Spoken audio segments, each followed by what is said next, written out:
जो ज्ञापन दिया जा रहा है इसके विषय में? इंटरनेशनल मीडिया प्रेस क्लब आज एक राष्ट्रीय संगठन जो कि पत्रकार, अधिवक्ता व समाज सेवियों के हितों के लिए बराबर प्रयासरत है। मैं साथियों आपको अवगत कराना चाहता हूं कि आजकल पत्रकारों पर घटनाएं अत्यंत बढ़ गई हैं। जो पत्रकार किसी भ्रष्टाचार को उजागर करने का प्रयास करता है या सच्ची कलम के द्वारा घटनाओं से आम जनमानस को रूबरू कराना चाहता है, तो उस पर दिन प्रतिदिन घटनाएं बढ़ती जा रही। पत्रकार साथी हमारा असमय मौत के घाट उतारा जा रहा है। मैं आपको एक अभी लेटेस्ट घटना के बारे में आप लोगों को अवगत कराना चाहूँगा कि सीतापुर जनपद के महुली तहसील के संवाददाता जो कि आपका दैनिक जागरण के संवाददाता हैं, उन पे गोली मार के उनकी हत्या कर दी जाती है, क्योंकि उन्होंने लगातार भ्रष्टाचारियों के विरुद्ध खबरें उन्होंने प्रसारित की। उससे भ्रष्टाचारी इतना अधिक व्यतीत हो गए कि उन्होंने उस सच्चे कलम के सिपाही को मौत के घाट उतारने का कार्य किया। तो साथियों, आज मैं जिलाधिकारी के माध्यम से महामहिम राष्ट्रपति को 5 सूत्री हमने ज्ञापन दिया हुआ है कि मृतक परिवार को 1 करोड़ रुपया की सहायता दी जाए, मृतक परिवार के आश्रितों को निःशुल्क शिक्षा की व्यवस्था की जाए व उनके लिए सरकारी नौकरी का व्यवस्था की जाए। इसके अलावा जो पत्रकार सुरक्षा कानून है उसको कड़ाई से लागू कराया जाए। तो इन्हीं सब मांगों को लेकर के आज हम जिलाधिकारी कार्यालय पर उपस्थित हुए हैं और हमारे जैसा कि इंटरनेशनल मीडिया प्रेस क्लब अधिवक्ताओं, पत्रकारों व समाज सेवियों की आवाज़ उठाता है। हमारे साथ पत्रकार साथी हमारे के साथ ही अधिवक्ता साथी भी हमारे साथ उपस्थित हैं। हमारे साथ अधिवक्ता क्लब के राष्ट्रीय अध्यक्ष परम आदरणीय शेष कुमार वाजपेयी जी हमारे साथ हैं। इसके अलावा सोशलिस्ट क्लब के राष्ट्रीय अध्यक्ष परम आदरणीय जिमी भाटिया जी हमारे साथ हैं। तो साथियों, जैसा कि आप लोग बराबर खबरों के द्वारा आप लोगों के संज्ञान में आ रहा है कि आज पत्रकारिता करना अत्यंत दुष्कर हो गया है। कलमकार असमय ही मौत के घाट उतारने का कार्य करता है। यदि समय रहते हम लोग संगठित न हुए तो वो समय दूर नहीं जब आपकी कलम को दबा दिया जाएगा, आपकी आवाज़ को दबाने का कार्य किया जाएगा। क्योंकि आज पत्रकारों के पैरों में बेड़ियां डालने का काम किया जा रहा है। पत्रकार जो बुद्धिजीवी वर्ग में जो गिना जाता है, इसके साथ ही हमारा दूसरा जो विंग है लॉयर्स क्लब। साथियों, आज हम लोग लगातार जो 2025 का बिल आया हुआ है जो कि अधिवक्ता विरोधी है, उसका हम लोग लगातार विरोध कर रहे हैं। क्योंकि यदि वह अधिवक्ता बिल पास हो गया तो आम अधिवक्ता के लिए प्रैक्टिस करना कर जाएगा। साथियों, मैं चाहता हूं कि अधिवक्ता बिल के बारे में हमारे राष्ट्रीय अध्यक्ष परम आदरणीय शेष कुमार वाजपेयी जी और कानपुर कचहरी के वरिष्ठ अधिवक्ता जो उपस्थित हैं वो आपको जानकारी की बात, लोगों के मौलिक अधिकार की बात, देश में व्याप्त भ्रष्टाचार की बात, लोकतंत्र चौथा स्तंभ पत्रकार बंधु करते हैं तो उन्हें ये माफिया और पुलिस प्रशासन के लोग मिल करके मौत के घाट उतरवा देने का काम करते हैं।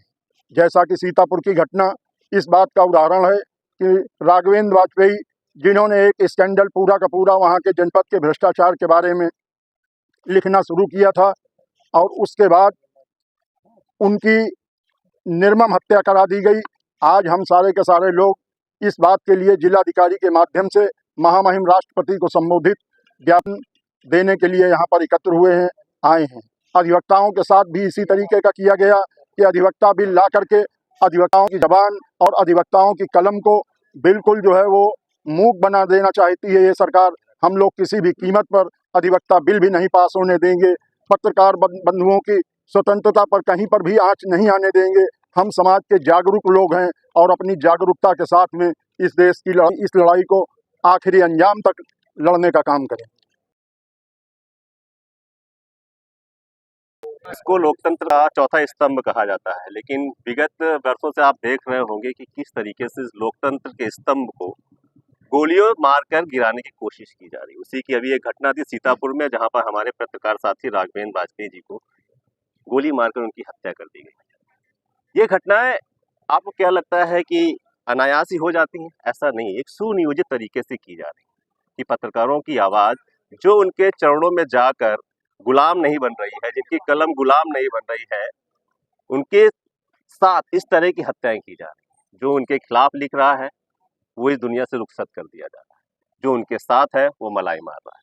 तो ऐसे जो निर्भीक पत्रकार हैं, जो साहसी पत्रकार हैं, जो सड़क से लेकर संसद तक के लोगों की आवाज बनते हैं, एक एक बात उजागर करने की कोशिश करते हैं, तो उनके हितों के लिए हमने और हमारे साथियों ने इंटरनेशनल मीडिया प्रेस क्लब ने यहाँ पर आज ज्ञापन दिया है कि ऐसे साथियों के हितों की रक्षा के लिए, सुरक्षा के लिए, स्वाभिमान के लिए कुछ सरकार इस तरह की प्रबंध करे कि जब हम आम आदमी की आवाज है, थोड़ा हम लोग लोकतंत्र के चौथे स्तंभ हैं, तो हमारे लिए कुछ नियम और कानून अलग होने चाहिए जिससे हमें सुरक्षा मिले, और जैसे दबंग लोग हैं और क्रिमिनल माइंडेड लोग हैं, उनको थोड़ा तो डर हो कि पत्रकार है और इसके साथ हम इस तरह का कुछ कार्य करेंगे तो हमारे साथ कुछ आगे ऐसा कुछ गलत हो सकता है।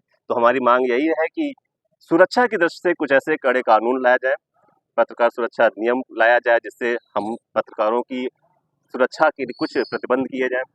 अगर कोई पत्रकार इस वाली घटना का घटित होती है उसमें अगर शामिल हो जाता है तो उसके परिवार की सुरक्षा के लिए 1 करोड़ का मुआवजा हम लोगों ने मांग की है सभी साथियों ने कि 1 करोड़ का मुआवजा होना चाहिए। सरकारी एक परिवार के एक व्यक्ति को एक सरकारी नौकरी दे, आश्रित बच्चों को, जो उनके बच्चे हैं उनको शिक्षा एकदम फ्री होनी चाहिए, फ्री शिक्षा देनी चाहिए।